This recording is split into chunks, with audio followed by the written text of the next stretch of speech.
This is my family, and this is a story of our Alaskan adventure.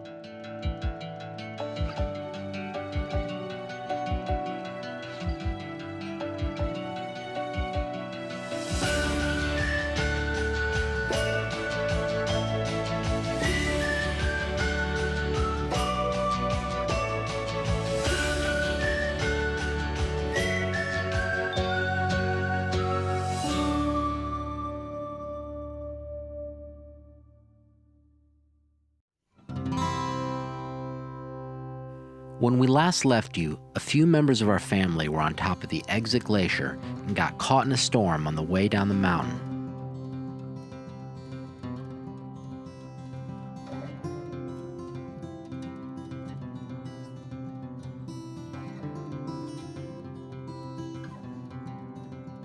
What we learn is that as quickly as an Alaskan storm can start, it can stop, and we continue our descent down the mountain. As we make our way north into the Kenai Peninsula, along the only highway in this part of the state, we pass wildlife and large swaths of backcountry. Eventually, we find ourselves in the sleepy little town of Cooper Landing. Located in the heart of the Kenai Peninsula, this little fishing town marks the gateway to the region's most popular fishing grounds. Our mission in Cooper Landing is to learn to fish from the best local guide and catch the big one. But first, we make a few stops to get a better sense of the Alaskan way of life and this area's history. One bit of history that seems to keep coming up throughout our trip in Alaska was the Great Earthquake of 1964. In fact, it was the largest earthquake in American history and changed the course of many future Alaskan adventures. After the quake, Army vets like Howard Mullinax came down from Anchorage to help rebuild this part of the state. Drawn in by the natural beauty of this area, Howard ended up making Cooper Landing his home. During our time in Cooper Landing, we were lucky to stay in the riverside cottage Howard built all those years ago.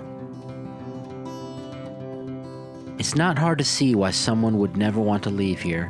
The Kenai River has a way of pulling you in. It's mesmerizing.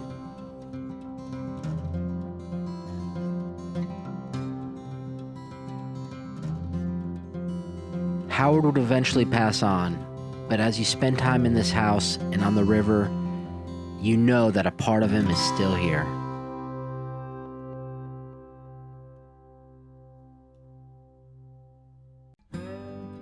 Howard would teach a lot of people to fish on this river over the years, but there was just one young man that would embrace it as a way of life. That's hilarious. John Pearson. Howard was John's mentor, and in Howard's final years, he sold the riverside cottage to John and his wife Heather so that they could raise their family there.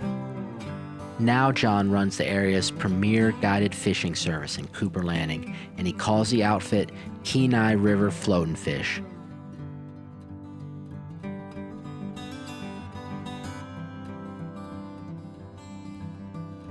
On this adventure, John is both our host and our guide as we set off to catch our bounty of Alaskan fish.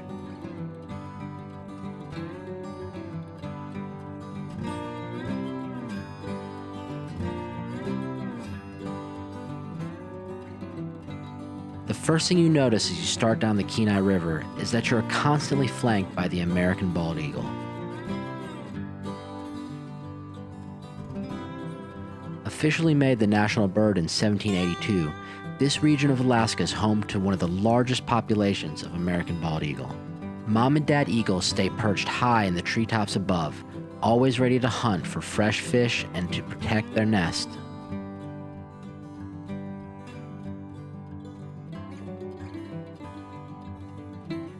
John has a way of maneuvering the aluminum boat across the water in what seems to us first like a random pattern, but to John, it's a choreographed dance he calls drifting.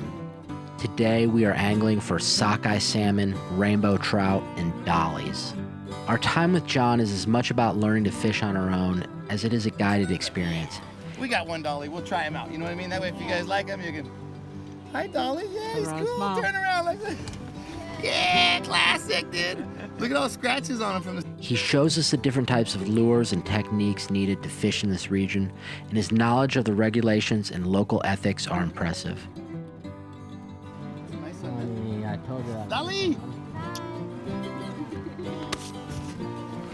Right on, let's go do it again. Woohoo!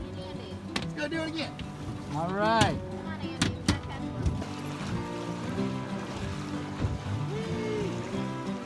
All the grain of this rock was made horizontal. When the glacier came through, it jacked it up vertical like that. Cool. Got one more pick? It's like 12. Yeah, probably. Woo! Right, 10 to 12, right.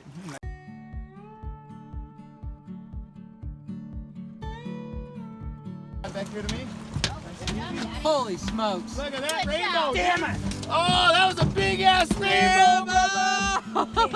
Holy Sorry. shit.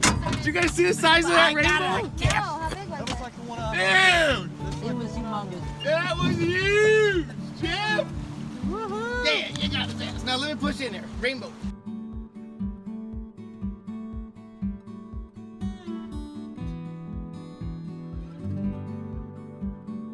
Out of all our experiences on this Alaskan adventure, we are lucky to have found the Pearsons' Airbnb listing.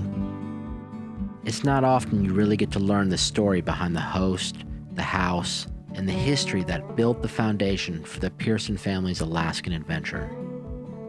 And then you never want to reach in here unless you're going to harvest one. But While our haul of fish may not have been that impressive, it was the memories we made on the river that meant the most on this adventure. On part 3, the finale of our Alaskan adventure,